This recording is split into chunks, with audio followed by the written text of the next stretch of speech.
Two poor twin sisters follow a young billionaire after he leaves his wallet behind on a bench in the town square. When they return it, he is shocked to learn why they are out so early in the morning. The main square woke under a grey sky. Vendors were setting up their stalls while the first passers-by crossed the open area, bundled in heavy coats against the early morning chill. Lara and Liana, 10-year-old twins, spread out a colourful cloth on the ground near the central fountain. With synchronized movements, they arranged several rows of homemade sweets on it, chocolate bonbons, caramels wrapped in coloured paper, cookies, and lemon meringues. "Do you think we'll sell everything today?" Liana asked, organizing the last row. "I hope so," Lara replied. "We need to help pay the rent." The two exchanged looks filled with a sense of responsibility that didn't match their age. Even so young, they knew things at home had been tough since their mother, Sophie, lost her primary job. Their first customers soon appeared, local regulars and some tourists. The twins worked with the efficiency of little experienced merchants. Liana, more outgoing, would approach potential customers with practiced smiles, while Lara handled the money and kept things orderly. "Good morning, the best homemade sweets in town," Liana announced whenever a group drew near. As the morning wore on, the square came to life. Among the growing crowd, a tall, well-dressed man caught the twins' attention. He carried himself like someone important, absorbed in a phone call. "Think he'd buy some sweets," Liana whispered. "He looks too busy," Lara replied. The man passed by them without a glance and sat on a nearby bench, still talking on the phone. "I can't accept anything less than the agreed amount," he was saying firmly. "Harrington Enterprises doesn't do business that way." A few minutes later, the man ended his call, checked his watch, and got up in a hurry. As he did, something fell from his inside pocket, a brown leather wallet. Completely unaware of his loss, he strode away. "Lara! His wallet!" Liana hissed urgently. They looked at the wallet, then at the man moving off.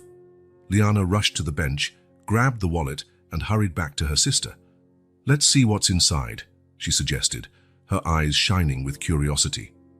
With hesitant fingers, she opened it. There were high-value bills, more money than they were used to seeing all at once, various credit cards, and documents bearing the name Thomas Harrington in elegant print. "We could pay our entire rent with this," Liana murmured, "and still have enough left for food." Lara looked at the wallet, then at the sweets they had spent the morning selling, earning only a fraction of that amount. She remembered their mother, who now worked 2 different jobs to support the family, coming home exhausted every night. "He wouldn't even miss it," Liana insisted. "Did you see how he dresses? He's rich." Lara was silent for a moment, thinking, "What does Mom always say about things that aren't ours?" she finally asked. Liana sighed. It was true. Sophie always insisted honesty was the one asset no one could ever take from them, even when they didn't have much else. "All right," she relented. "We'll give it back." "He's probably far away by now," Lara noted, looking in the direction where the man had disappeared. "Not if we run," Liana answered, already standing up. After asking the florist at the next stall to watch their sweets, the twins ran along the path the man had taken, Lara firmly holding the leather wallet. "There." "Dark coat," Liana exclaimed, pointing. They ran as fast as they could, weaving between people, jumping over puddles. Their identical brown ponytails bounced in unison. "Sir! Mister! Wait!" they shouted, but their childish voices got lost in the noise of the square. Finally, near the east gate, they caught up to him. "Mister in the dark coat." "Your wallet," Lara called, louder this time. The man stopped and turned, confused. The girls halted in front of him, breathing hard. "Your wallet," Lara said, holding it out. "It fell out of your pocket back at the bench." He patted his coat automatically, his expression shifting from alarm to relief. He took the wallet, opened it, and quickly checked the contents. "It's all here," he commented, sounding genuinely surprised. "Absolutely everything." His gaze studied the twins with new interest. "It's not ours," Lara said simply. The man smiled, a smile that seemed a bit unused, as if he'd forgotten how to do it properly. "Thank you for your honesty," he said, extending his hand formally. "My name is Thomas Harrington. I'm Lara Miller, and I'm Liana Miller. Twins, obviously," Thomas remarked. "Identical," they confirmed in unison. Thomas regarded them carefully. A lot of people would have just kept the wallet, you know that, right? Liana briefly looked away, but Lara held her gaze steady. Mum always says we should treat others how we'd like them to treat us. Your mother's wise, Thomas noted. His eyes caught something beyond the girls. Those sweets over there, are they yours? Yes, Liana answered, growing enthusiastic again. We sell homemade sweets, our mom makes them. We need to get back, Lara reminded her. May I come with you? Thomas asked. I'd like to buy some sweets to thank you. Back at their little improvised stand, Thomas observed the meticulous arrangement of treats. Impressive, he commented. How old are you two? 10, they answered together. And you're already experienced sellers. We've been doing it for 2 years, Lara explained. Since things got harder. Thomas raised his eyes, intrigued. Harder? Mom lost her job when the place she worked shut down, Lara said. Now she works at 2 different places but makes less than before. Last month, we almost couldn't pay the rent, Liana added. What about your dad? Thomas asked. We don't have a dad, Liana answered quickly. I mean, he left when we were babies. Thomas nodded thoughtfully. I'll take one of each, he declared, pointing to the sweets.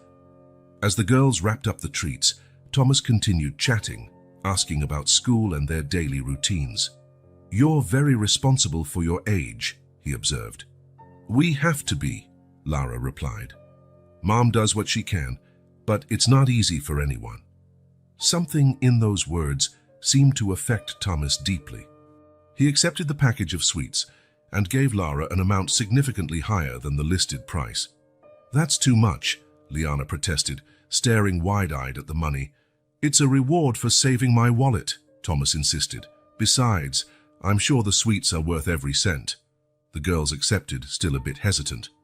What's your mother's name? Thomas asked. Sophie, they answered together. Sophie Miller. Thomas stood still for a moment, a strange expression crossing his face, somewhere between shock and recognition. Sophie Miller, he repeated, almost in a whisper. You know our mum? Liana asked suspiciously. Thomas seemed to snap out of a trance. The name sounds familiar. He checked his watch and frowned. I have a meeting in half an hour.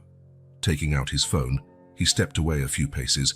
The girls watched him during the brief call, noticing his gestures as he spoke. Problem solved, he announced upon his return. I cancelled my morning appointments. Why? Lara asked directly. I'd really like to meet your mother, if you don't mind. Her name reminded me of someone I met a long time ago. The twins exchanged wary glances. Why do you want to see our mum? Liana insisted. Thomas chose his words carefully. Her name is very familiar, and after hearing about your situation, I might be able to help in some way. We don't need charity, Lara stated. It's not charity, Thomas assured them. If she's who I think she is, maybe we can rekindle an old friendship. After a brief, silent exchange of looks between the twins, Lara decided, fine, you can come with us, but if Mom feels uncomfortable, you leave, okay? Absolutely, Thomas promised. With everything packed up, they began walking through the city. Thomas followed the girls down cobblestone streets, noticing how they greeted familiar faces along the way. As they left the main square behind, the buildings became simpler, the streets less maintained. We used to live in a better place, Lara noted. But we had to move when Mom lost her better job. It's cheaper to rent here, Liana explained. They arrived at a brick building with narrow balconies and colorful curtains in the windows. The stairs creaked as they climbed to the second floor. In the dimly lit hallway, they stopped before a door painted light blue. We're here, Lara announced, turning the key in the lock. Thomas took a deep breath, feeling his heart pound. The door opened, and the twins went in. Mom, Liana called happily. We sold almost everything, and we brought a visitor. Thomas stepped into the small apartment. A voice came from a door on the left. A visitor? Who? Then she appeared, drying her hands on a floral apron. Her eyes widened as they fell on him, and the color drained from her face. The towel she was holding dropped to the floor. Thomas, she whispered, her voice barely audible. Hello, Sophie, he replied, feeling the weight of 12 years of silence between them. It's been a long time. The silence that fell over the small living room felt solid enough to cut. Sophie looked pale, as if she'd seen a ghost. In a way, that's exactly what Thomas was, a haunting from a past she'd buried long ago. Lara and Liana glanced from one to the other, confused by the sudden tension filling the room. "You two know each other?" Liana finally asked, breaking the silence. Sophie took a deep breath. "Yes. Girls, go to your room for a moment, please. I need to talk to Mr. Harrington." The twins exchanged reluctant looks but obeyed. When the bedroom door closed, Sophie turned back to Thomas. "What are you doing here?" she asked, crossing her arms protectively. "Your daughters helped me in the square," he answered. "When they mentioned your name, I had to see if it was really you." A harsh laugh escaped Sophie's lips. "After 12 years with no news, Sophie, 12 years at Thomas," she interrupted. "Not a word, not a call, not even an attempt to find out if I was alive or dead." She gestured to the worn sofa. "Sit down. If we're going to have this conversation, we might as well be comfortable." Thomas complied. Sophie took a seat in a faded armchair opposite him. "What happened after you left?" Thomas finally asked. Sophie looked toward the window for a moment, as though gathering courage. "What happened was that I found out what it truly means to start from scratch," she said. "The day after our fight, when I tried to withdraw money to pay rent for the small place I had with Julian, I found out all my accounts were blocked." Thomas frowned. "Blocked?" "Yes. The savings account Grandma opened for me, the monthly allowance, even the account where I deposited what I earned giving piano lessons, all frozen." "Dad said you withdrew everything before you left," Thomas commented. Sophie let out another dry laugh. "Of course he did. It fits his version of events, that I was the ungrateful daughter who took everything she could before running away." "I stayed with Julian for a few months," Sophie went on, her voice controlled. "Living off street performances, sleeping on a mattress on the floor of a moldy apartment. I was pregnant and nauseated all the time, but I still believed we had a future." Thomas's eyes widened. "You were already pregnant when you left home." 3 months, she said. "That's why the fight with Dad blew up. He said I'd ruined my life and disgraced the family. He told me I should," she swallowed hard, "take care of the problem." Thomas closed his eyes, recalling the terrible argument. He'd been in the office next door when he heard the shouting. He hadn't intervened. He hadn't defended his sister. "Julian stayed with me for another 2 months," Sophie continued. "Then one day I came back from a job interview at a local diner and found the apartment empty. He'd taken his things, his guitar, and the little money we had." "My God, Sophie," Thomas murmured, horrified. "Rock bottom came a month later, when I was evicted and had to sleep in a women's shelter. Pregnant with twins, alone, no money, no family." Each word felt like a stone falling on Thomas's shoulders. Back at the Harrington mansion, the official story was that Sophie had run off with her musician boyfriend, taken all her money, and chosen to cut ties. "How did you survive?" he asked in a voice barely above a whisper. "Her social worker helped me find a program for single mothers. I worked 3 different jobs during my pregnancy, right up until it became physically impossible. After the girls were born, other women helped me. We took turns caring for each other's babies so we could work." Thomas tried to picture his little sister, raised in luxury, taught by the best tutors, living under those conditions. "I made slow progress," Sophie continued, "from diner attendant to waitress, then kitchen assistant. I learned to make sweets and got a better job. Every penny left over I saved." She paused, her eyes meeting his. "Do you know what the hardest part was? Not hunger or exhaustion. It was knowing I had a family who could have helped but chose to turn their backs." Her words hit Thomas like a punch. He had convinced himself Sophie was fine, that she had made her choice and moved on. "I should have looked for you," he admitted, his voice thick with emotion. "I should have questioned Dad's story." "Yes, you should," Sophie agreed. "But you were always the perfect son, weren't you? The heir who never challenged the patriarch." Thomas had no reply to that. It was true. He had walked the exact path their father had laid out for him. "I guess the girls don't know any of this," he remarked. "They know a simplified version, that their dad was a musician who left us, and that I lost contact with my family over old disagreements." Sophie sighed. I never wanted them to grow up bitter. They're extraordinary, Thomas said. So honest, so responsible. A genuine smile lit Sophie's face. They're my greatest pride. Every sacrifice was for them. And now, Thomas asked, I heard about your financial difficulties. Sophie's expression hardened. We're fine. I have 2 jobs, and the sweets help supplement our income. I don't need your charity. It's not charity, Sophie. It's the least I can do after all these years. I'm your brother. A brother is someone who's there when you need them, she retorted. Where were you when I slept in a shelter? When I spent nights wondering if I had enough food for my daughters? Thomas lowered his head. You're right. I failed you. But I'm here now, and I want to help. Not out of charity, but because it's my responsibility. Sophie studied his face. Why now, after all this time? It was just chance. If your daughters hadn't found my wallet today, we probably never would have met again, Thomas admitted. But now that I've found you, I can't just turn away again. Sophie stood and walked to the window. You know what hurt the most. Not losing material comforts, losing my family. Knowing that no one, not even you who grew up with me, thought I was worth finding. Thomas felt tears sting his eyes. I thought I was respecting your choice. I believed you wanted distance. And it was easier to believe that, wasn't it? More convenient. Yes, he admitted. It was cowardly and selfish of me. From somewhere in the apartment, the girls' hushed voices could be heard. How are our parents? Sophie asked. Dad is the same, controlling, inflexible. Mom never fully recovered from your departure. I know she misses you. Sophie closed her eyes. She didn't look for me either. You know Dad. She'd never openly defy him. And I'm the only one who had the courage to stand up to him, right? And look where it got me. Sophie turned. I don't regret having my daughters. They're the best thing that ever happened to me, but I paid a high price. Thomas stepped closer. Let me help now, Sophie. Not to ease my conscience, but because it's the right thing to do. Before Sophie could answer, a noise from the hallway interrupted. The twins appeared, looking guilty. Is everything okay? Sophie asked.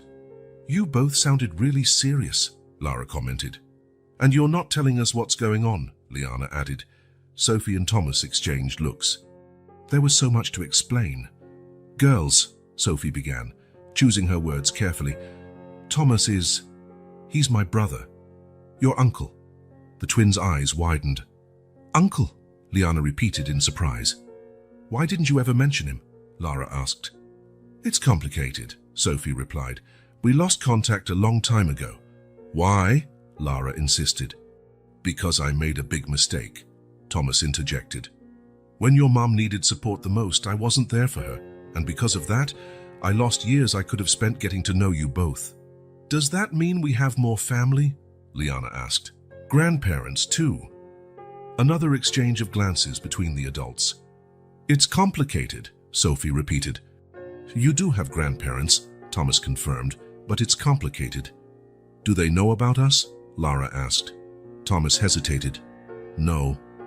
Why not? That's a conversation for another time, Sophie intervened.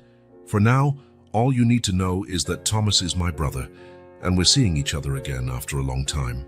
Okay, Lara agreed. But you'll tell us everything later. I promise, Sophie assured her. Can I come back tomorrow? Thomas asked. I'd like to get to know my nieces better.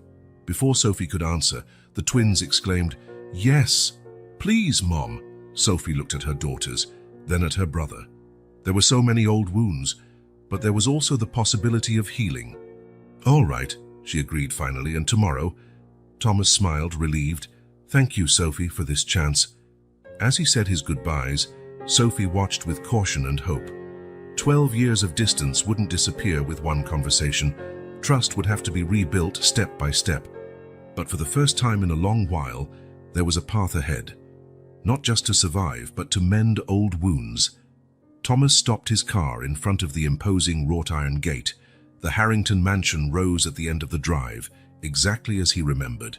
Grand, ostentatious and cold, with marble columns and perfectly manicured gardens. Growing up, there had been like living in a museum. You could admire everything but never truly touch it. He took a deep breath before pressing the intercom button. He had rehearsed what to say during the entire drive, but now, standing before the estate where he'd been raised, the words felt inadequate. "Harrington residence," answered a male voice Thomas didn't recognize, probably a new employee. "Thomas Harrington to see Robert Harrington," he said, trying to sound more confident than he felt. The gate opened with an electric buzz, and Thomas drove slowly up the long driveway lined with cypress trees. Each yard traveled took him back in time. There was the bench where Sophie used to read, the rose garden his mother cultivated herself, defying her husband's opinion that Harrington ladies do not get their hands dirty with gardening. When he parked in front of the main entrance, the door was already open. Wilson, the butler who had served the family for over 3 decades, awaited with the same impeccable posture as always. "Young Thomas," he greeted with a slight bow. Even after all these years, Wilson still treated him like the teenager who ran through the corridors. "Wilson," Thomas replied, shaking the old servant's hand lightly. "Is my father at home?" "In the office, sir. He's expecting you." Of course he was. Robert Harrington was rarely caught off guard. Thomas crossed the entrance hall, his footsteps echoing on the marble floor.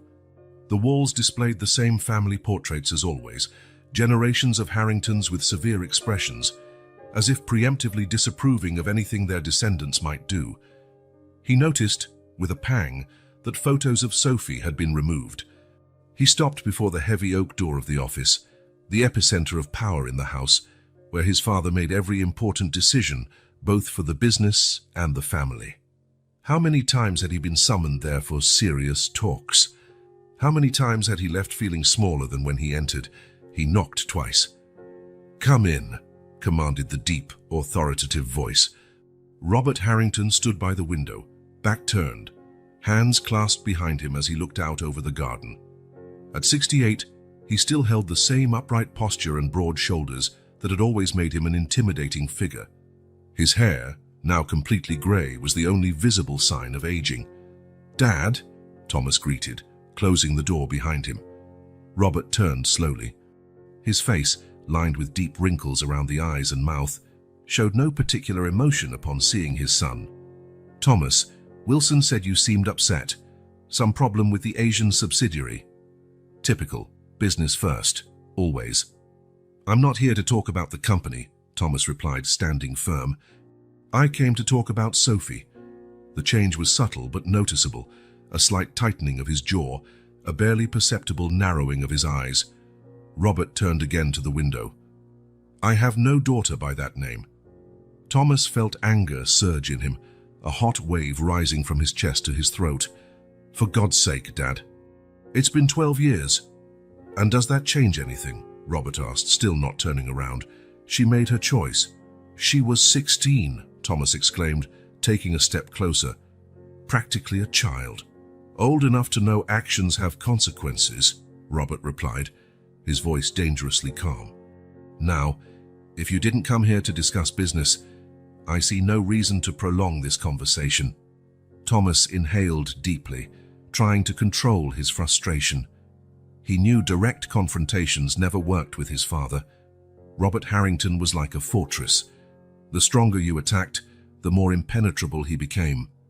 "I found Sophie yesterday," Thomas said, changing tactics. "By chance?" That finally elicited a reaction. Robert turned, a shadow of curiosity in his cold eyes. "And? She has 2 daughters. Twins. 10 years old." A muscle twitched in Robert's face, but his expression remained impassive. "I assume they're the daughters of that worthless musician who seduced my underage daughter." "They're your granddaughters, Dad?" Thomas insisted, "and they don't even know we exist. Sophie never told them about the family." Robert walked slowly to his imposing mahogany desk and sat in the leather chair, as if positioning himself for an important negotiation. "If you came here asking me to acknowledge the illegitimate offspring of a failure who seduced my minor daughter, you're wasting your time," he said icily. "How is she? Living in poverty, I imagine. That's what she deserved when she made that choice." The contempt in his voice was so palpable Thomas could almost feel it. "She's surviving," Thomas replied, refusing to feed his father's morbid curiosity with details of Sophie's hardships. "But not thanks to us." Robert opened a drawer, pulled out a folder, and began flipping through it casually, as though the conversation no longer interested him. "If that's all now, I have a video conference in 15 minutes. You froze all her accounts," Thomas accused, unable to contain his outrage. A 16-year-old girl, pregnant, with no money, no family support. Correction. A 16-year-old who disrespected my authority, disgraced our family name and refused to correct her mistake, Robert replied coolly. "The money was mine to give or take. I merely kept my word. And Grandma's trust fund for her. That was also yours to take." A flicker of annoyance crossed Robert's face. "Your grandmother was reckless to leave that money accessible before Sophie came of age. I simply safeguarded the resources until she was mature enough to use them." "Mature enough?" Thomas let out a bitter laugh. "She was left destitute. She slept in shelters, and that musician you despise so much. He abandoned her pregnant and with no money, took what little they had and ran." For an instant so brief Thomas nearly missed it.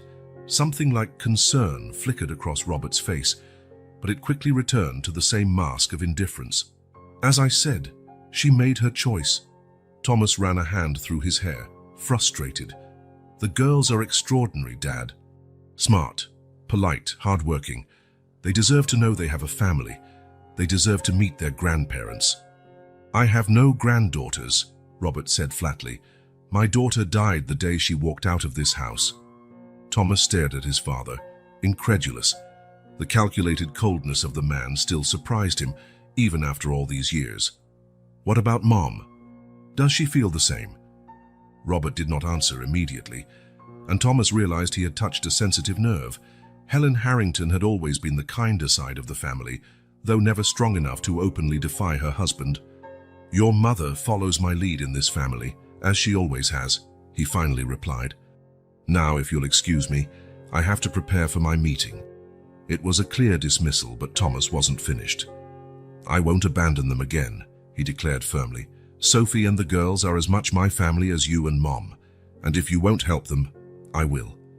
Robert raised his gaze from the folder, studying his son with a calculating look. "Do whatever you please with your money, Thomas, as long as it doesn't interfere with family business or bring that situation into this house." "That situation has a name," Thomas snapped. "Sophie, and your granddaughters are named Lara and Liana." Robert shut the folder abruptly. "This conversation is over." Thomas felt a wave of fury, something he rarely experienced.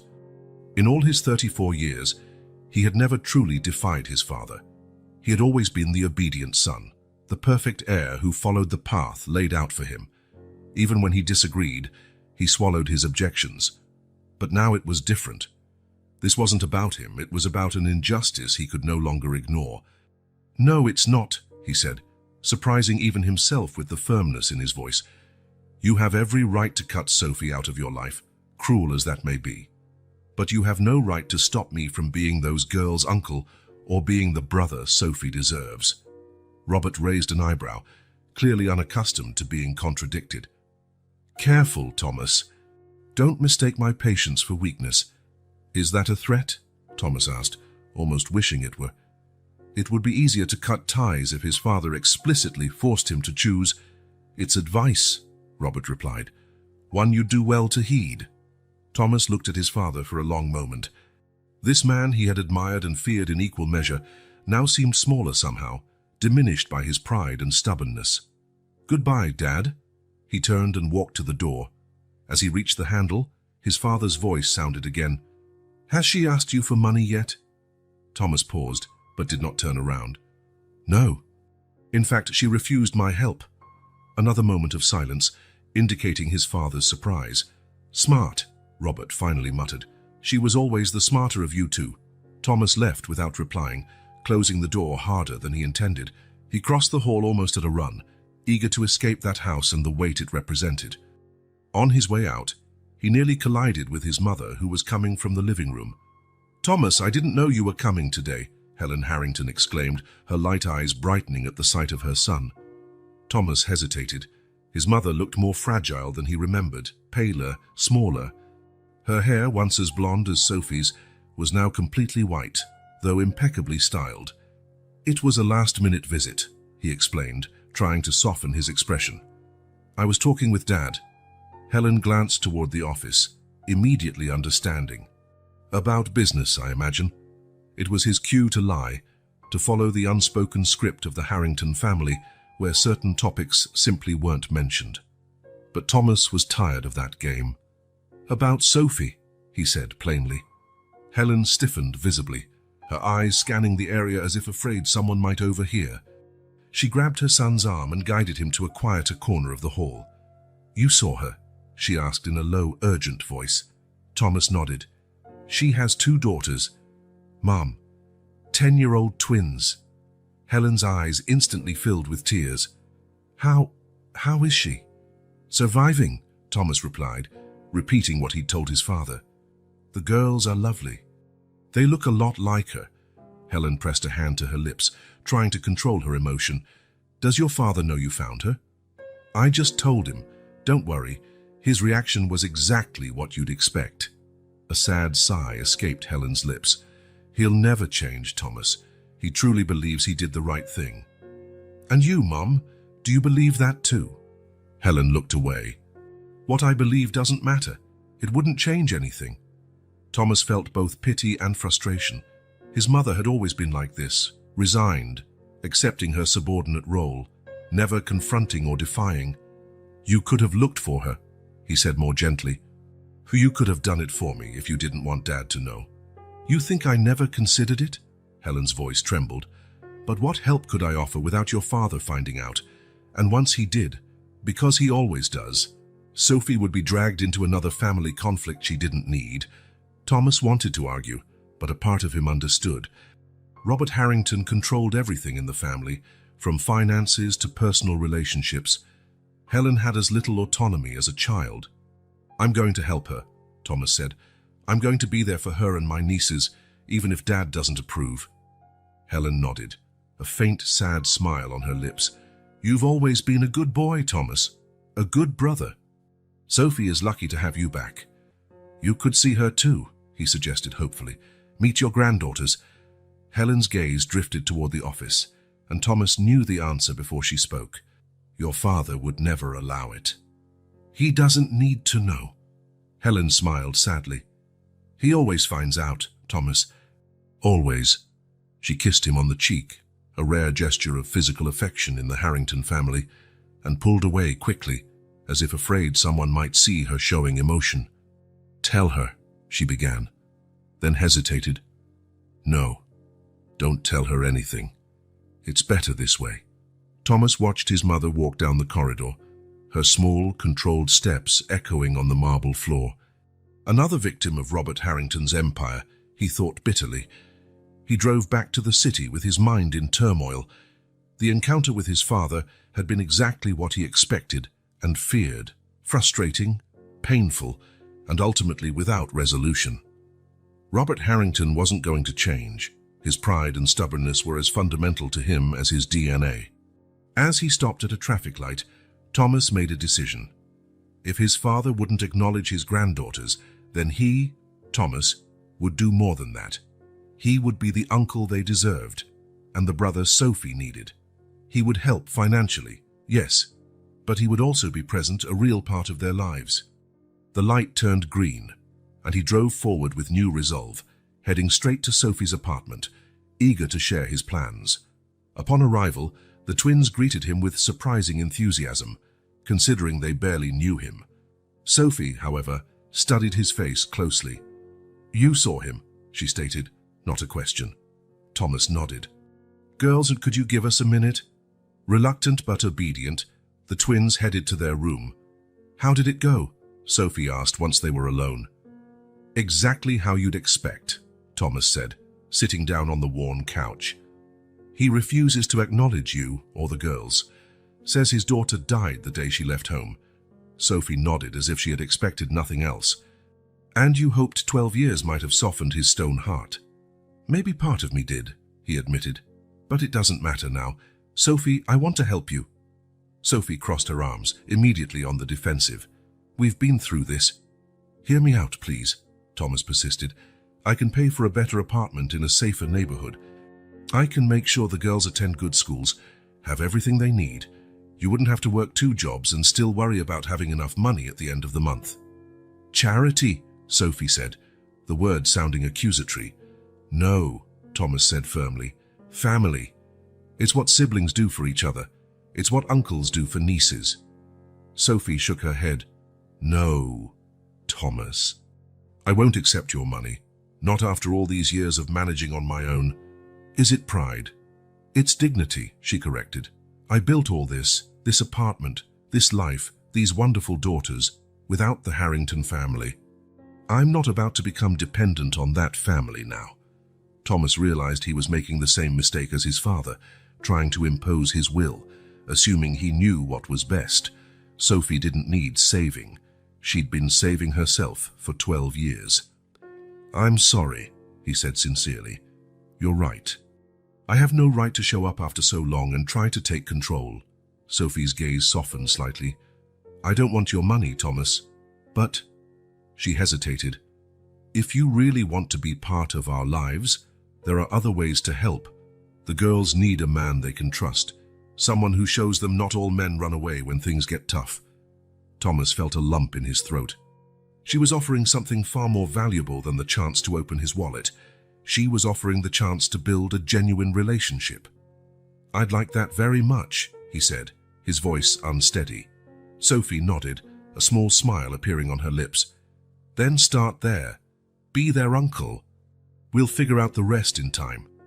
Thomas understood he had a lot to learn about being family, more than he'd ever imagined, and his little sister, whom he should have protected, had a lot to teach him.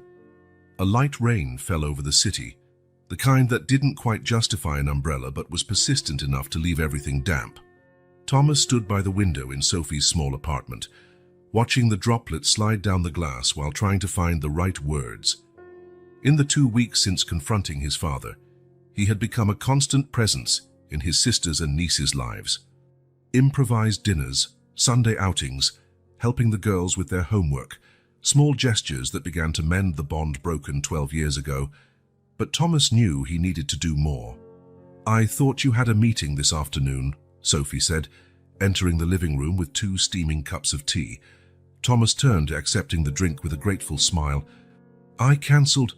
You can't keep cancelling things because of us, she said, taking a seat on the couch.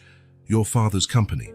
My company too, he corrected her, and I can rearrange my schedule however I want.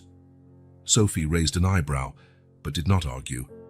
After years of struggling alone, it was still strange to have someone genuinely concerned about her well-being. Have the girls already left for school? Yes. Liana was nervous about a science test. She spent all night reviewing those flashcards you made with her. She'll do well, Thomas assured her. She has an excellent memory for details. Sophie sipped her tea, studying her brother. There was something different about his demeanor today, a contained energy, like he was about to propose something important. You didn't come here just to ask about the science test, she finally said. What's on your mind? Thomas took a deep breath. Now or never. Remember when we talked about you not wanting to accept my money? He began carefully. Sophie immediately tensed. I thought we had settled that. We did, he said quickly. I'm not offering you money. I'm offering you an opportunity. He set his cup on the coffee table and took a folder out of his briefcase. I know you're tired of working for other people, he continued, of impossible hours, bosses who don't appreciate your talent. And I know how extraordinary your sweets are. The girls told me you once dreamed of having your own bakery. Sophie placed her cup down too, suddenly wary. It's just an old dream, Thomas. A fantasy. It doesn't have to be, he said, opening the folder to reveal photographs of a small commercial space. This location is available for rent on Maple Street. It's in a decent commercial area, but not as expensive as the center of town. It has a basic industrial kitchen, space for a few tables, and a display window. Sophie picked up the photos, studying them with eyes that couldn't hide a spark of interest. It's a good spot, she admitted, but even if I wanted to, I don't have the capital to open a business like this. Commercial rent, permits, equipment, ingredients, staff, we're talking about a big investment. I have it, Thomas said simply. Sophie returned the photos, her momentary enthusiasm replaced by distrust. We've already discussed this. I don't want charity. This isn't charity, Thomas insisted. It's an investment. I'll be a silent partner. You handle everything, make all the decisions, and take the lion's share of the profits. When the business is stable, you can buy out my share if you want. So, it's a disguised loan, Sophie observed, crossing her arms. Thomas sighed, frustrated. Why is it so hard for you to accept help? Because nothing comes without a price, she replied immediately. I learned that the hard way. An uncomfortable silence fell between them. Thomas knew he was touching old wounds, the broken trust, the sense of abandonment, the closed doors when she needed support the most. If I wanted to invest in a stranger's business idea, he said finally, nobody would call it charity. It would just be a smart investment in something with real potential. Sophie didn't answer right away. Her fingers traced the edge of her cup as her eyes stayed fixed on the photographs scattered on the table. Why are you doing this, Thomas? Really? Thomas hesitated, knowing he needed to be completely honest. Part of it is guilt, yes, for not being there when you needed me. Part of it is selfish. I want to be part of your life and the girls' lives. But mostly, he paused, choosing his words. I believe in you, Sophie. I always have. Remember that cooking contest you won at school when you were 13? I told you then you should have your own restaurant one day. A reluctant smile tugged at Sophie's lips. I remember. You were the only one who tasted all my disastrous attempts before the final recipe. And I survived to tell the tale, Thomas joked. Look, I'm not asking you to decide now. Just think about it. Go see the space. Imagine the possibilities. Sophie looked at the photos again, allowing herself to dream for a brief moment. A bakery of her own. How many times had she pictured that while making sweets late at night, exhausted after a full day working for others? I'll think about it, she agreed finally. Thomas smiled, aware he had won a small victory. Your own bakery. Liana's eyes sparkled with excitement as she helped her mother serve dinner that night. Like just yours. It's just an idea Thomas suggested, Sophie said, trying to manage expectations. Nothing's decided yet. But you'll at least go see it, right? Liana persisted. Please say you will. Sophie smiled at her daughter's enthusiasm. I promised your uncle I'd think it over. We could help after school, Lara offered, ever practical, and on weekends. We already know how to sell. Just need to learn how to use the cash register. You shouldn't worry about these things, Sophie said, setting the dishes on the table. Kids should focus on school and having fun. But we want to help, Liana protested. We always help. Sophie looked at her daughters, so young yet so ready to shoulder responsibilities. She had tried to protect them from hardships, but they had grown up watching her struggle. It was natural they'd want to participate. If, and it's a big if, I decide to go for this, you can help a little, Sophie conceded. But school always comes first. Understood? Yes, the twins exclaimed in unison. Their excitement was contagious, and Sophie found herself smiling as they dished up dinner. Perhaps, just perhaps, this idea wasn't as impossible as it first seemed. Maple Street was exactly as Thomas had described, commercial, but not overly busy, with a pleasant mix of small independent shops and a few offices. The space in question was nestled between a little bookstore and a craft shop, a location that felt just right for a bakery. Sophie stopped in front of the empty storefront, trying to picture her creations displayed there. Homemade chocolates, caramel candies, cookies, lemon meringues. For a moment, she let herself imagine a tasteful sign over the door, Sophie's Sweets, or maybe something more refined like Miller's Confectionery. What do you think? Thomas asked, who had offered to come along. It's perfect, Sophie admitted reluctantly. Better than I imagined. Thomas grinned, handing her the key. The realtor left this with me. Want to look inside? Sophie took the key, feeling its weight in her palm. It was just a key, but it symbolized so much. Possibility, change, a new beginning. The interior was even better than the photos. Though it needed a good cleaning and some renovations, the space had character. A worn wooden floor, exposed brick on one wall, and large windows that let in plenty of natural light. In the back, the small industrial kitchen had basic equipment, though some items clearly needed replacing. The electrical work was redone recently, Thomas noted, watching Sophie inspect every corner. And the ventilation system is new. Obviously, you'd need specialized bakery equipment. Sophie nodded, already envisioning where everything would go. A few cozy tables and chairs by the window, a display counter in the center to showcase the sweets, and her domain, the kitchen, in the back, where she could create without the limitations she faced working for others. "It's a big step," she said, mostly to herself. "Yes," Thomas agreed, "but you won't be alone this time." Sophie turned to face him, still cautious. "What if I fail? What if I can't make it work?" "Then we'll try something else," Thomas answered simply. "The difference is now you have a support system. You have me." Sophie glanced around again, taking in every detail of the space. It was scary, yes, but also thrilling in a way she hadn't felt in a long time. "All right," she decided. "Let's do it." The next 2 weeks were a whirlwind of activity. Sophie, still juggling her 2 jobs, used every spare moment to plan the bakery. Thomas helped with the bureaucracy, permits, licenses, contracts, while the twins pitched in, drawing possible logos and sampling new recipes Sophie invented. "This one is perfect," Liana declared, tasting a new variety of petit gâteau that melted in the center, releasing a strawberry cream. "You say that about everything Mom makes," Lara teased, though she was also savoring her portion happily. "Because everything she makes is perfect," Liana retorted. Sophie smiled, jotting down small adjustments to the recipe. Her daughter's enthusiasm was comforting, but it also added pressure. They believed in her so much, they had so much faith in her success. What if she let them down? "Good news," Thomas announced, stepping into the apartment with a folder of documents. "All the permits are approved. We can start renovations next week." "That soon?" Sophie sounded surprised. Thomas shrugged with a somewhat sheepish smile. "Maybe I sped things up a bit. Sometimes the Harrington name still has its perks." Sophie wanted to protest but held back. She was learning to accept help, to realize not all offers came with hidden strings attached. "Thank you," she said simply. "Have you picked a name yet?" Thomas asked, helping himself to one of the petit gâteaux. "We're deciding between Sweet Moments or Miller's Bakery," Lara answered. "I prefer Sugary Dreams," Liana chimed in, but I got outvoted. Thomas sampled the dessert and widened his eyes in appreciation.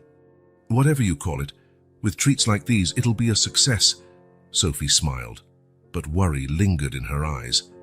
As plans moved forward, her fear of failing grew. It wasn't just about money. It was about her pride, her hard-earned independence, and most importantly, the example she set for her daughters. "What do you mean it's no longer available?" Sophie's voice trembled slightly as she confronted the realtor the next morning. The woman looked genuinely apologetic. "I'm sorry, Ms. Miller. The owner received a cash offer for the property yesterday afternoon. They accepted it right away." "But we had a deal," Sophie protested. "We were signing the lease today." "Unfortunately, without a signed contract, the owner was free to accept other offers," the realtor explained. "I really am sorry for the inconvenience." Sophie felt as though the floor had dropped out from under her. She had allowed herself to hope these past weeks, to believe in something better. She had even quit one of her jobs to focus more on preparing for the bakery. "Who bought it?" she asked, struggling to stay composed. "I can't disclose that information," the realtor said. "Confidentiality, but I can show you other available properties if you like." Sophie shook her head, bitterness welling up inside her. It always happened this way, didn't it? The moment she began to hope, some door slammed shut in her face. She left the realtor's office in a daze, wandering aimlessly through the streets. She didn't want to go home and face the twins' disappointment. She didn't want to call Thomas and admit all their plans had fallen apart. Maybe it was a sign, she thought bitterly. Maybe she wasn't meant to have something better. Without realizing it, she found herself on Maple Street, stopping in front of what had, until that morning, represented her dream for the future. Now it was just another reminder of what might have been. "I thought I'd find you here." Sophie turned, surprised to see Thomas approaching, hands in his coat pockets, his expression serious. "How did you know?" "The realtor called me," he explained. I figured you'd come." "It's over," Sophie said, staring again at the empty storefront. Another door closed. Thomas stood beside her in silence for a moment, both of them gazing at the small commercial space they'd visited so hopefully. "You know who bought it, don't you?" Sophie asked suddenly. "It was Dad." Thomas frowned. "Why do you think that?" "It's exactly the kind of thing he'd do," she said bitterly. "Wait until I'm hopeful, then crush those hopes. A reminder that I can't escape his influence." "It wasn't him," Thomas assured her. "I checked. A development company bought this one and 2 other properties on the block. They're planning some kind of renovation." Sophie still looked unconvinced but nodded. "Well, I guess that's that. Maybe it really was too good to be true." "Not necessarily," Thomas said. "Come with me." "It's smaller," Sophie noted, looking around the new space Thomas had brought her to. 3 blocks over on the same street. "Yes," Thomas agreed. "And a bit older. It needs more work, but the rent is cheaper and it's still in a decent location." The spot was indeed smaller, room for only a few tables instead of the 10 they'd originally planned. The kitchen was also more modest, and it was clear the wiring would need upgrading. Still, it had its own charm, with large arched windows and a tiny mezzanine that could be converted into extra seating. "I don't know, Thomas," Sophie hesitated. "It feels like a bad sign, going with a plan B." "Some of the best businesses started as plan B," he countered. "Sometimes great opportunities come disguised as setbacks." Sophie walked slowly around the space, trying to imagine her bakery here. It would be harder, require more work, more adaptations, but maybe it could still work. "I'm not sure I have the energy to start the planning all over," she admitted. "Maybe it's a sign I should give up. Or maybe it's a test to see how badly you really want this," Thomas said gently. Sophie didn't respond immediately. She walked over to the window, watching people pass by, each lost in their own worlds, their own struggles, their own dreams. "I can't give up," she said at last. "Not now. Not when the girls are so excited, so proud of me for trying." Thomas smiled, relieved. "So, we'll have to be creative with the layout," she decided, already thinking about the needed changes. "Focus more on takeout, less on in-store seating, and we'll definitely need to refurbish that kitchen. I have some reliable contacts for renovations," Thomas said. "They can start immediately." Sophie turned to look at him, suddenly suspicious. "You had this place in mind from the start, didn't you? That's why you stayed so calm when you heard the other one was sold." Thomas looked a bit embarrassed. "Let's say it's always good to have a plan B. But I swear I didn't know we'd need it so soon." For a moment, Sophie wasn't sure whether to be angry at her brother's presumption or grateful for his foresight. She chose gratitude. "Thank you," she said sincerely, "for not letting me quit." Thomas's smile lit up his face. "That's what older brothers are for, right?" That night, after the twins finally fell asleep, tired from hours of excitement over the new plan, Sophie sat on the small balcony of her apartment. The cold night air was refreshing, clearing her thoughts. The past few weeks had been an emotional roller coaster, from initial distrust to hope, excitement to disappointment, and now renewed resolve. It was terrifying, yes, but also strangely freeing. For the first time in many years, she wasn't entirely alone in facing obstacles. She had Thomas by her side, not as a savior but as a partner, someone who believed in her enough to invest not just money but also time and energy into her dream. The fear was still there, fear of failure, of letting people down, of losing what she'd painstakingly built. But now there was something stronger, hope. Hope she could create something of her own, something that could grow and flourish just like her daughters.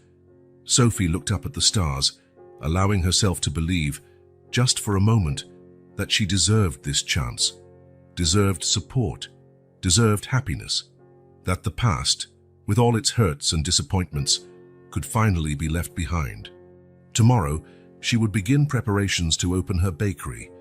No matter how small the space or how many challenges lay ahead, it was a new start, and this time, she wouldn't have to face it alone. Dawn brought a golden light spilling through the newly cleaned windows of the little bakery. Sophie had been up since 4 in the morning, preparing the final batch of sweets for opening day. Her hands moved with practiced confidence, mixing, molding, decorating, a ballet of motions she could do with her eyes closed. "Mom, we've already set all the tables," Lara announced, stepping into the kitchen wearing a perfectly fitted apron. "What else do we need to do?" Sophie glanced around, mentally running through her checklist. After 3 intense months of renovations, planning, and prep, the day had arrived. Sweet Moments would open its doors in exactly 2 hours. "Are the menus on the tables?" she asked, adjusting the oven temperature. "Yes, and Liana's cleaning the display case for the 3rd time," Lara said, rolling her eyes affectionately. Sophie smiled. Her daughters had embraced the bakery project with an eagerness that both surprised and moved her. Despite their youth, they insisted on helping every step of the way, choosing paint colors, offering opinions on which sweets should make the initial menu, even helping with the final cleanup. "Where's your uncle?" Sophie asked, sliding a tray of lemon meringues into the oven. "On the phone, dealing with some issue about deliveries," Lara replied. "He seems worried." Sophie nodded, feeling a twinge of anxiety. Thomas had invested a significant amount of time and money into this venture. While he insisted it was just good business, she knew much more was at stake: their relationship, the chance to make up for lost years, the possibility of a fresh start for all. When she finished arranging her last batch, Sophie washed her hands and went to the bakery's front area. Though small, it had been transformed into something enchanting. Soft blue and cream walls, round wooden tables with lovingly restored chairs, a marble counter to display the sweets, every detail carefully chosen to create a welcoming atmosphere. "It's perfect," Thomas said, joining her after wrapping up his call. "You did it, Sophie." "We did it," she corrected. "I'd never have gotten here on my own." Thomas smiled but looked tense. "Our dairy supplier just called. They can't deliver today as promised, something about their truck breaking down." "We can buy from the local market," Sophie suggested. "Not ideal for tomorrow's production, but it'll handle the emergency." "Already arranged," Thomas said. "I also called another supplier to cover us. It'll cost a bit more, but—" "Thank you," Sophie interrupted, lightly touching her brother's arm. These small gestures of affection were still new between them, but becoming more natural each day. Thomas checked his watch. 1 hour and 40 minutes until opening. Nervous. Sophie hesitated. Terrified might be more accurate. "Everything will be fine," he assured her. "Your sweets are exceptional. People will come." "What if they don't?" she asked, her insecurities surfacing. "What if all this effort, all this investment—" "Then we adjust our strategy," Thomas answered calmly. "That's how business works. Rarely does everything go perfectly at the start." Sophie took a deep breath, trying to absorb her brother's calm. Over the past few months, she'd been impressed by how he faced obstacles, without panic, without the constant fear of failure that haunted her. To him, problems were puzzles waiting to be solved. "I'll check on the display case with Liana," she decided, needing to keep busy so her nerves wouldn't overwhelm her. At 9 o'clock sharp, Sophie flipped the sign on the door to open and unlocked it. Her heart pounded so hard she could almost hear it. Next to her, Lara and Liana nearly vibrated with excitement, while Thomas lingered in the background, a reassuring presence. And then nothing happened. The street continued its usual flow of traffic. People walked past, some pausing to glance curiously at the new shop, but no one came in. 10 minutes stretched into 30, then a full hour, with not a single customer.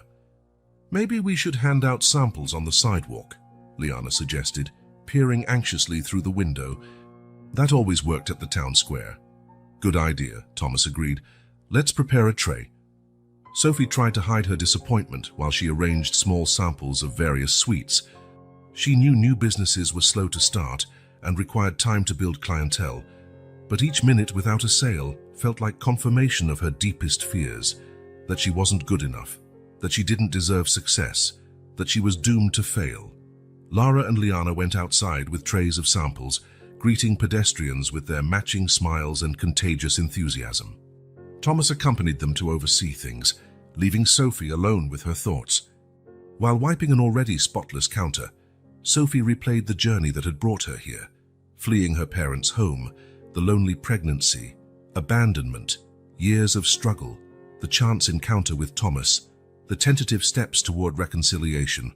So much pain, so much effort to arrive at this moment, and what if it was all for nothing? The jingle of the door startled her. An elderly woman entered, surveying the shop with curiosity. "Good morning," Sophie greeted, feeling oddly shy in her own establishment. "Welcome to Sweet Moments."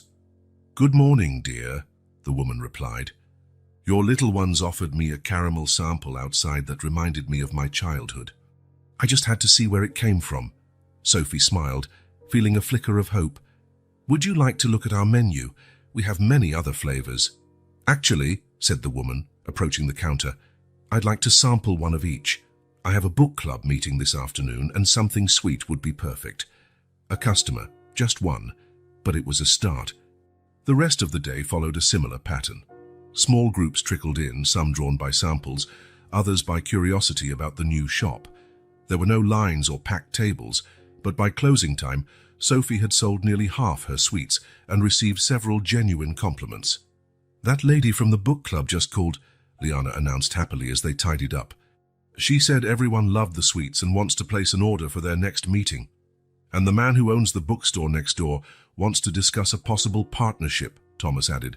"Something about offering mutual discounts to shared customers." Sophie nodded, exhausted but not entirely discouraged.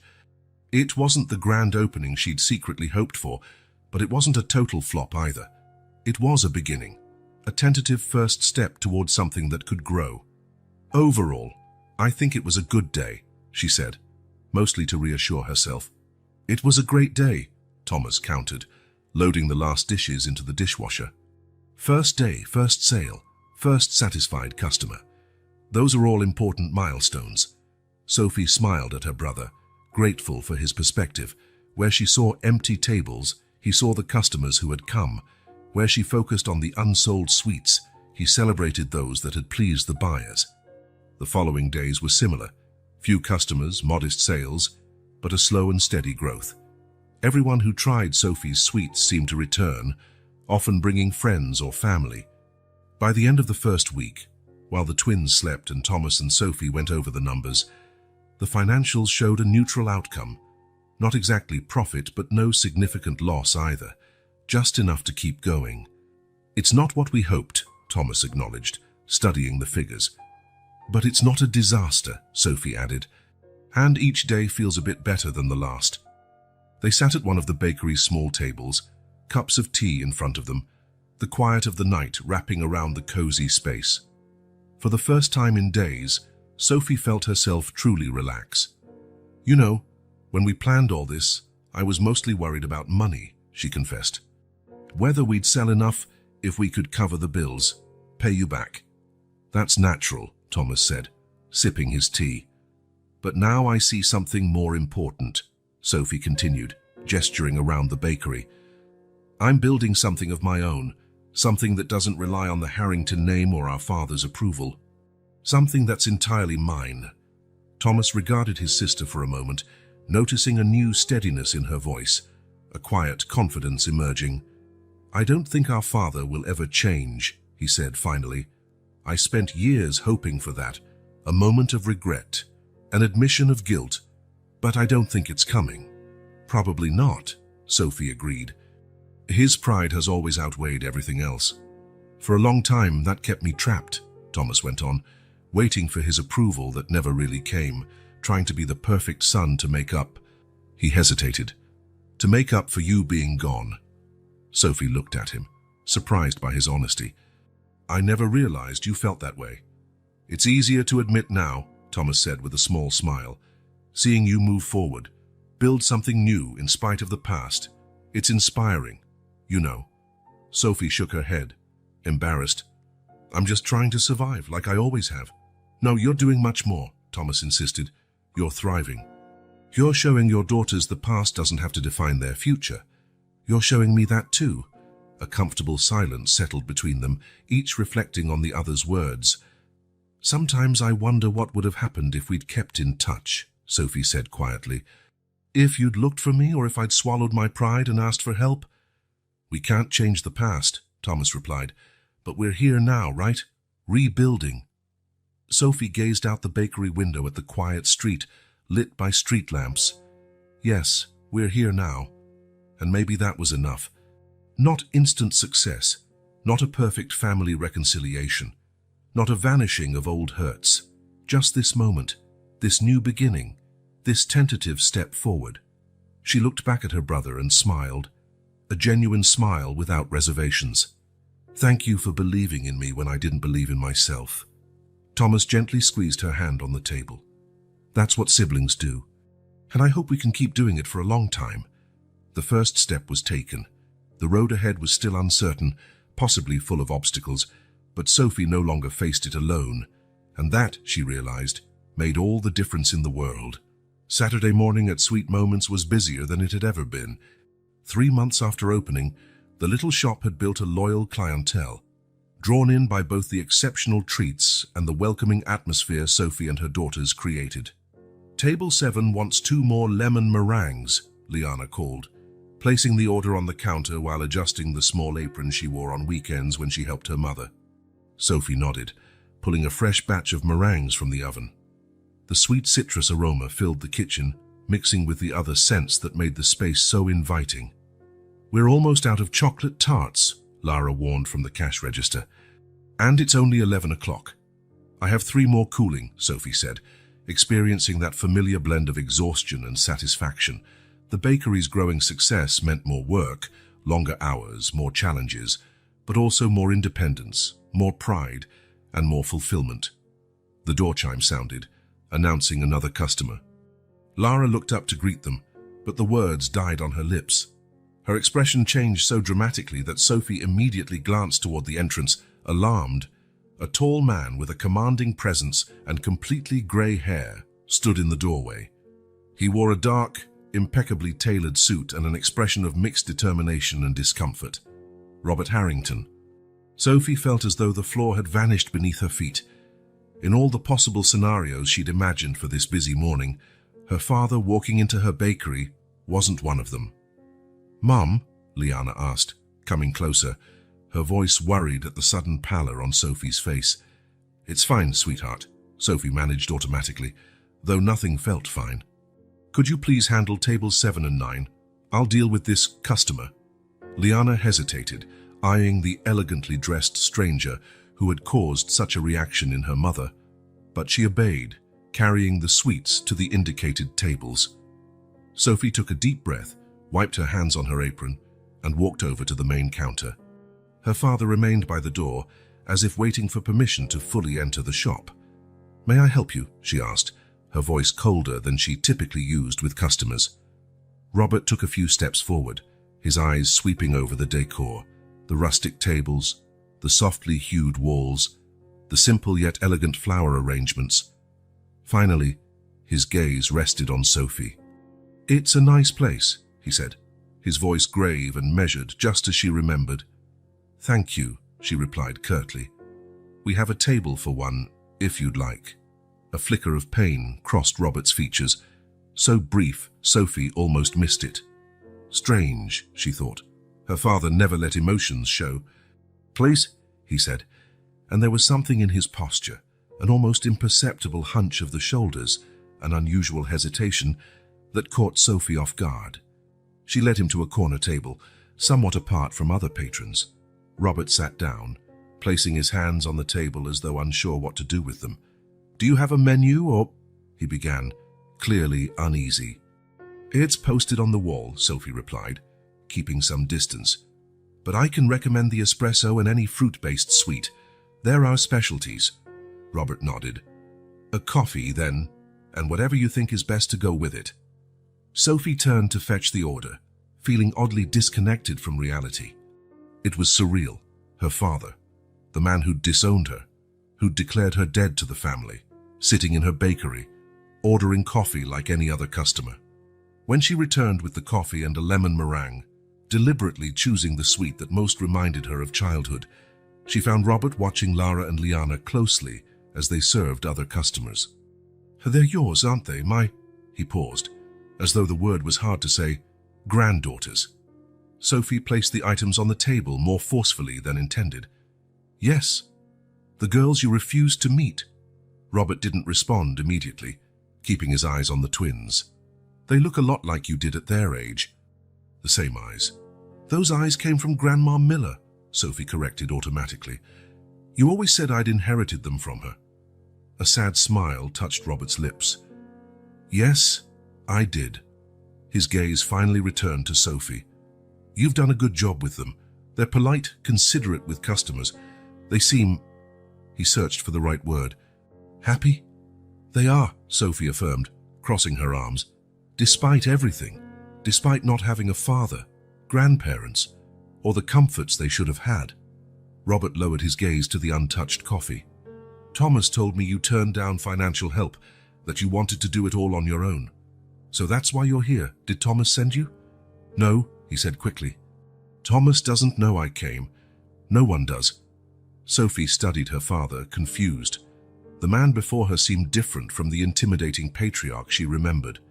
There was something broken in his posture, a vulnerability she never imagined he could possess. Why are you here? She finally asked more softly. Robert hesitated, turning the coffee cup slowly in his hands. I'm not entirely sure, he admitted. When Thomas told me about the bakery, I became curious. I wanted to see for myself. To see if I'd fail. No, he replied firmly.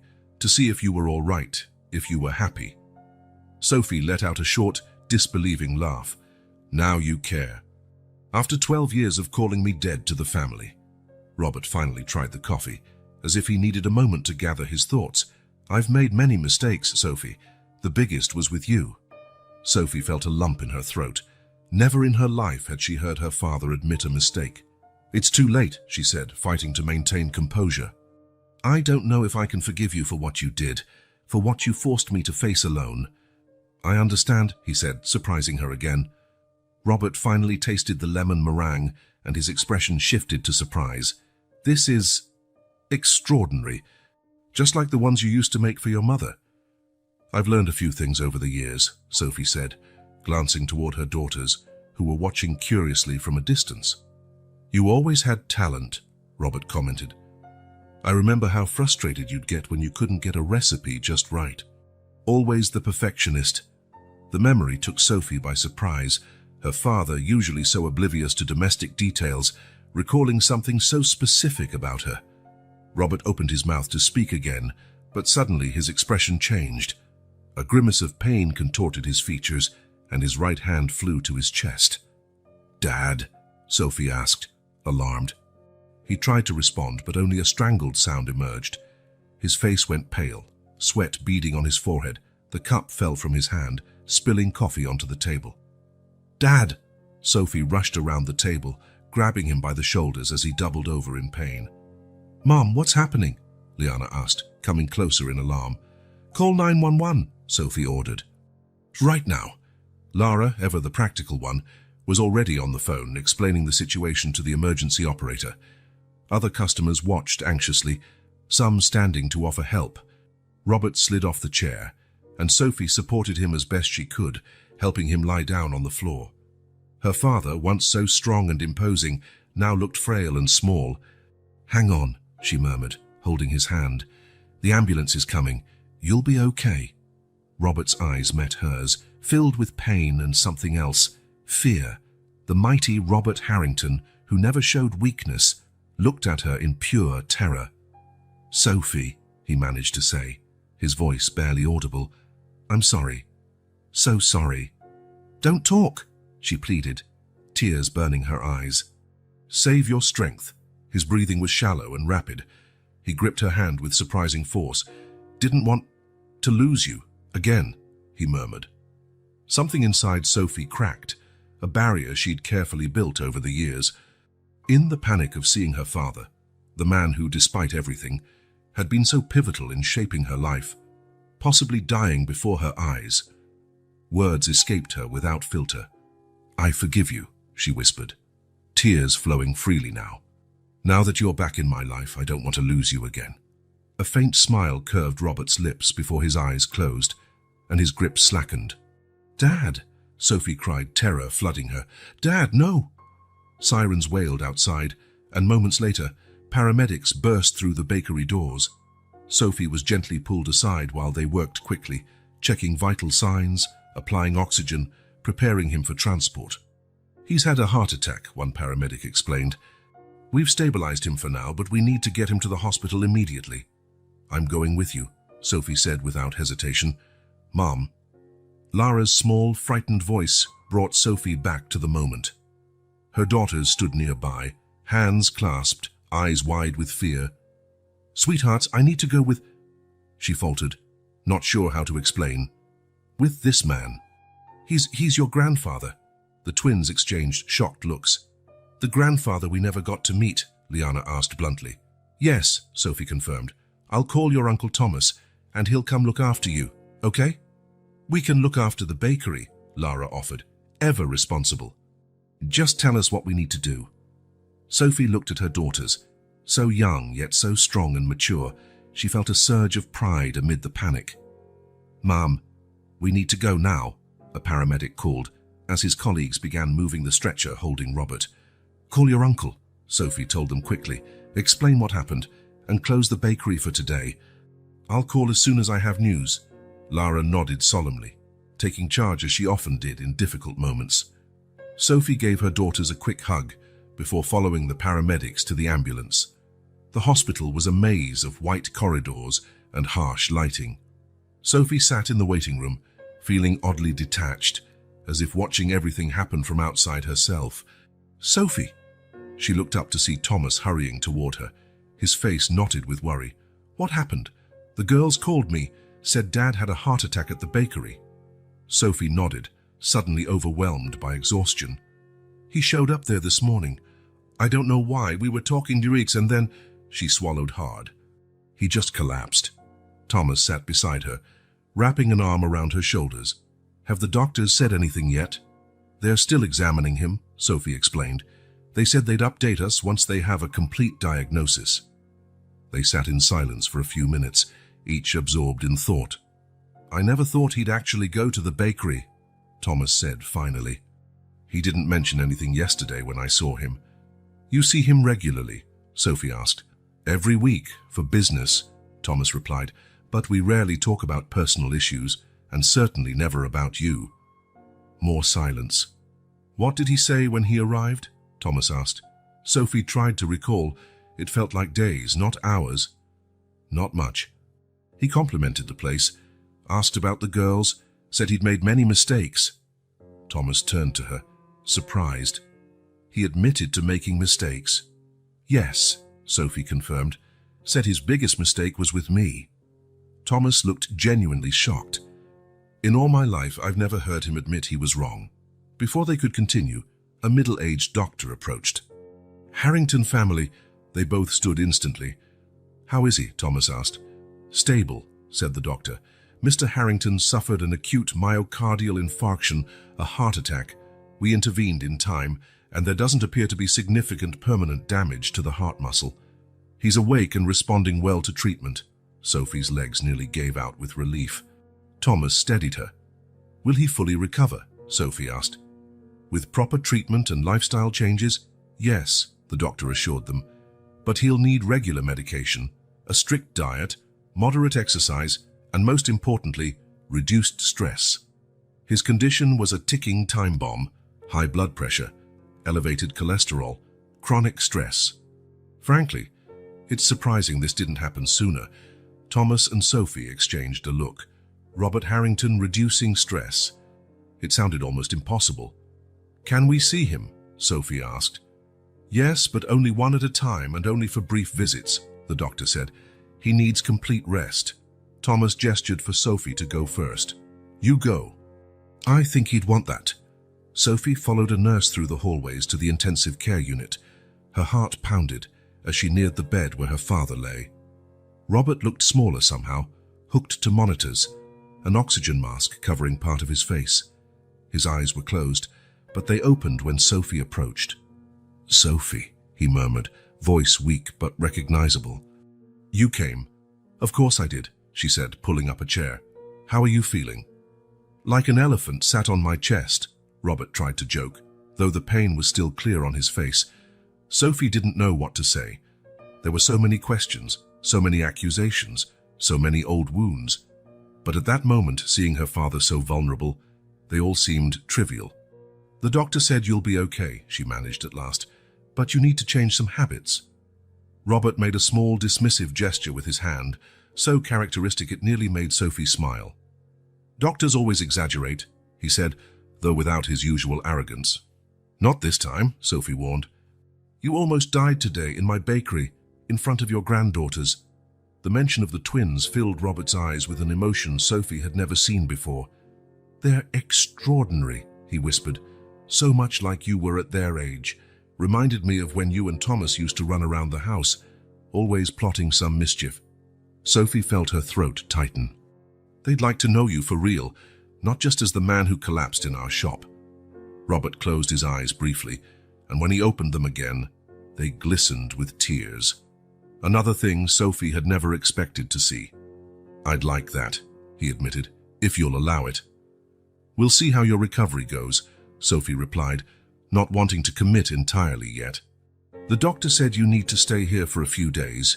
Robert nodded, looking tired. "You should rest now," Sophie suggested, standing up. "Sophie," he called as she neared the door. "Thank you." It was just one word, but it carried the weight of years of silence, of slammed doors, of unacknowledged pain. "You're welcome," Sophie said softly, feeling that something had fundamentally shifted between them. Not full forgiveness, not immediate reconciliation, but a beginning. And sometimes a beginning was all you needed. A week after being discharged from the hospital, Robert Harrington entered Sweet Moments with careful steps.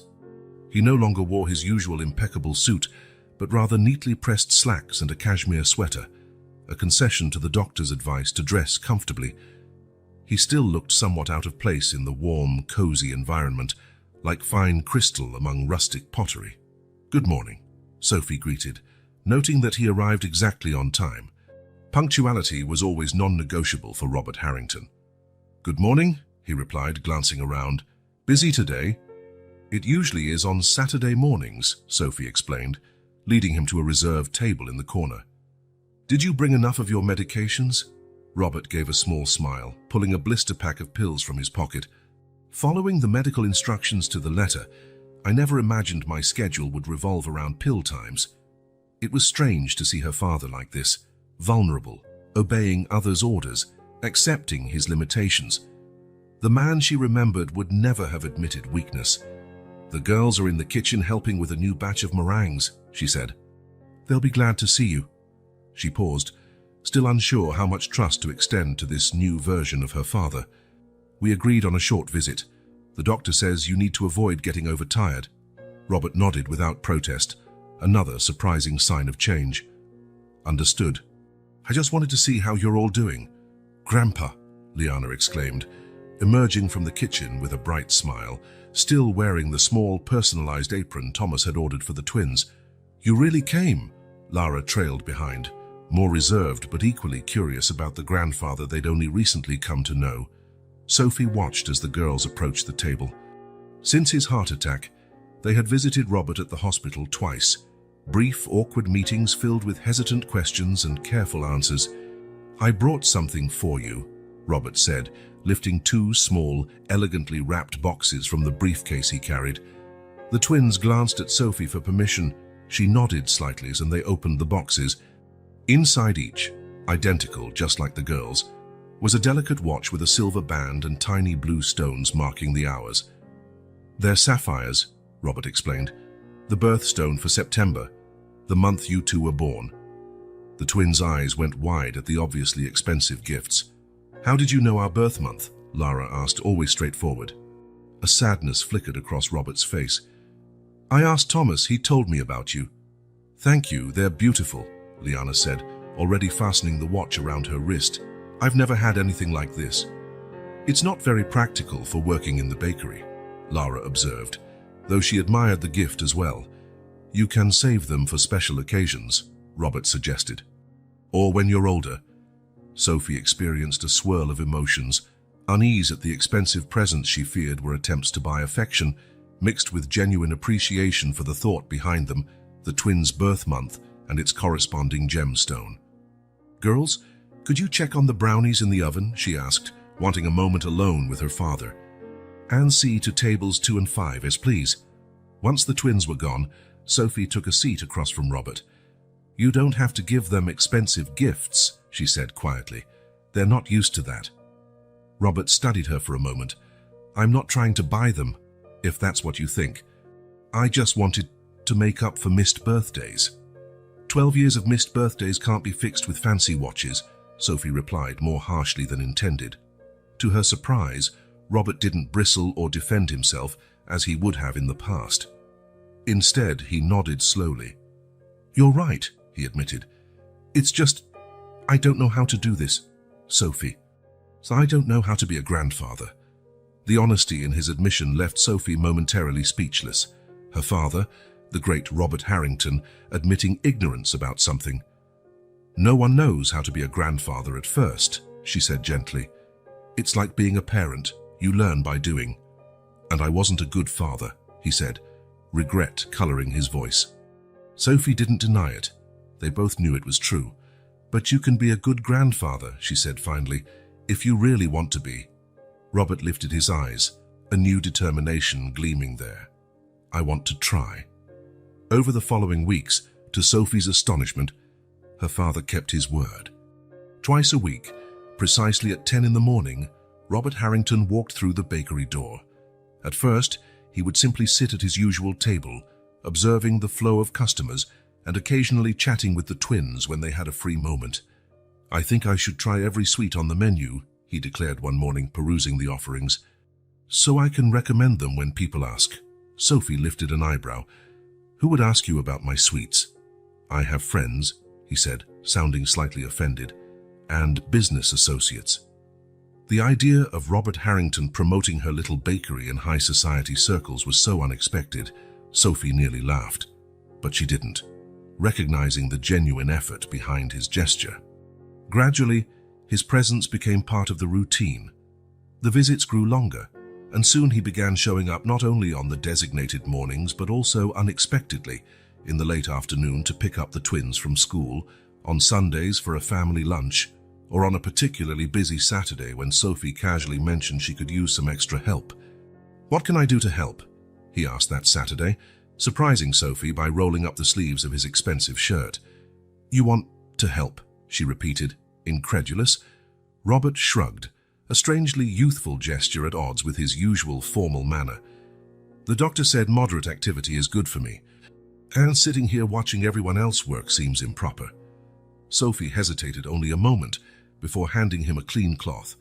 "The tables need wiping when customers leave, and dishes need to be taken to the kitchen." And so, to the astonishment of everyone present, Robert Harrington, CEO of one of the region's largest companies, spent the afternoon cleaning tables and carrying dirty dishes. He didn't complain, didn't grimace, didn't show the slightest sign of finding the work beneath him. Thomas, who arrived midway through the afternoon, stopped in the doorway, eyes wide as he took in the scene. "Am I hallucinating, or is that our father carrying a stack of dirty plates?" he whispered to Sophie. "You're not hallucinating," Sophie confirmed, equally astonished. "He volunteered." "Of his own accord." "The heart attack must have been worse than the doctors thought," Thomas joked. "Clearly it affected his brain." Sophie gave him a gentle swat on the shoulder, but couldn't help smiling. It was surreal to see her father, a man who had likely never washed a dish in his life, working humbly in her bakery. Even more surprising was the twins' reaction. Initially wary around him, they warmed up as his visits became regular and as they saw him actively involved. "Grandpa, that's not how you wipe a table," Liana explained with the authority of her 10 years.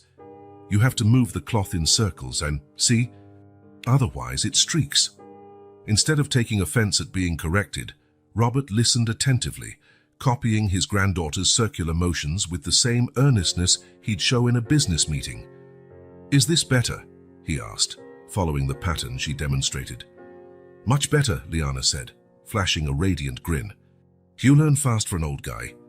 Passing by an earshot, Sophie froze, expecting her father's fury at being called old. Instead, she heard something even more shocking. Robert Harrington laughed, a genuine laugh, free of sarcasm or disdain. I suppose I am old, he agreed, amusement in his eyes, but that means I have more experience. For example, I know exactly how to tickle cheeky little girls. Liana squealed in surprise and delight as her grandfather began tickling her sides, drawing curious yet charmed looks from the bakery's patrons. In the third week after leaving the hospital, Robert astonished everyone by arriving at the bakery with an elegantly folded apron draped over his arm. I'd like to learn how to make those lemon meringues, he told a stunned Sophie. If you wouldn't mind teaching me. You want to cook? She asked, struggling to imagine her father, who wouldn't even heat his own coffee before, taking an interest in baking. I want to understand what you do, he corrected. To better appreciate your talent. Sophie exchanged a glance with Thomas, who merely shrugged as if to say, why not? All right, she agreed, still uncertain, but just know it's a delicate process. It requires patience.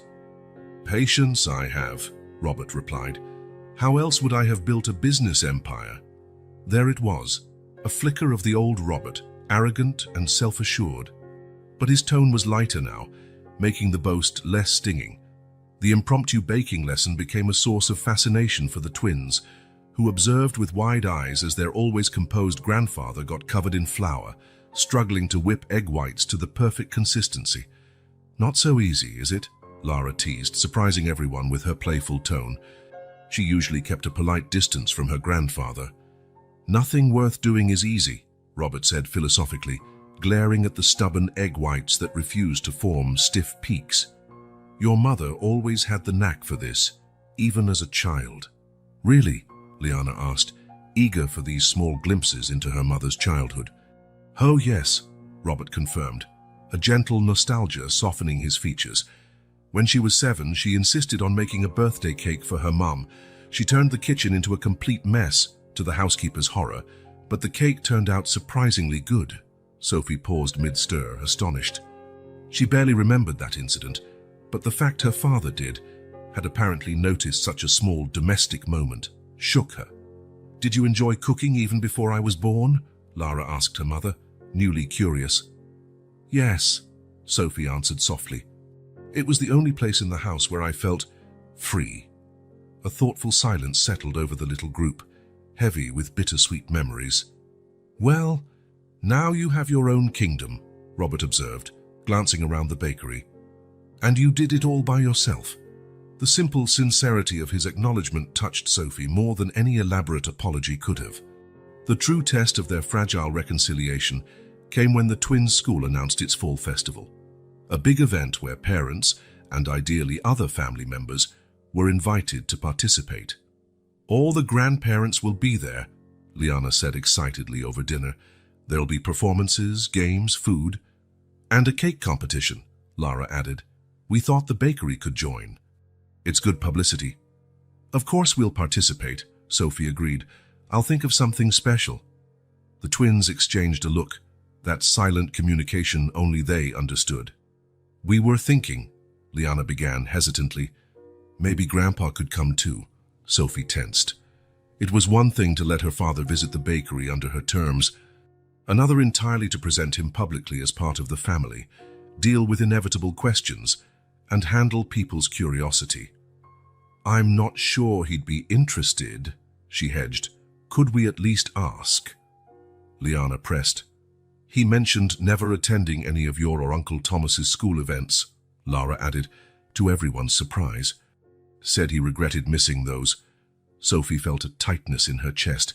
It was true, her father had never come to a single school event, always too busy with the business, leaving those trivialities to her mother. You can ask, she finally allowed, but don't be upset if he's busy. Much to Sophie's surprise, when the twins extended the invitation the next morning, Robert didn't just accept immediately. He reorganized his schedule to clear the entire day of the festival. I cancelled 3 important meetings, he told Thomas later. The board will have to cope without me. Thomas nearly choked on his coffee. You cancelled board meetings to go to a school festival. It's not just a school festival, Robert corrected him solemnly. It's the first family event I've ever been invited to.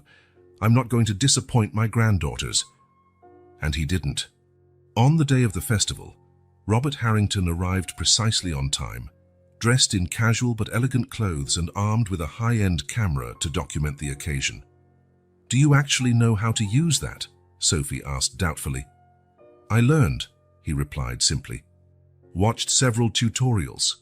The mental image of her father, famously impatient with technology, calmly watching photography tutorials, was so surreal, Sophie couldn't hold back a smile. Throughout the day, Robert amazed everyone with his genuine enthusiasm. He cheered loudly at Liana's flute performance, congratulated Lara for her science poster that won an honorable mention, and even joined a grandparents' potato sack race, much to the twins' delight. "Your father seems different," observed the twins' teacher, approaching Sophie as they watched Robert being guided to a ring toss game by his granddaughters. "He is different," Sophie agreed, still marveling at the transformation.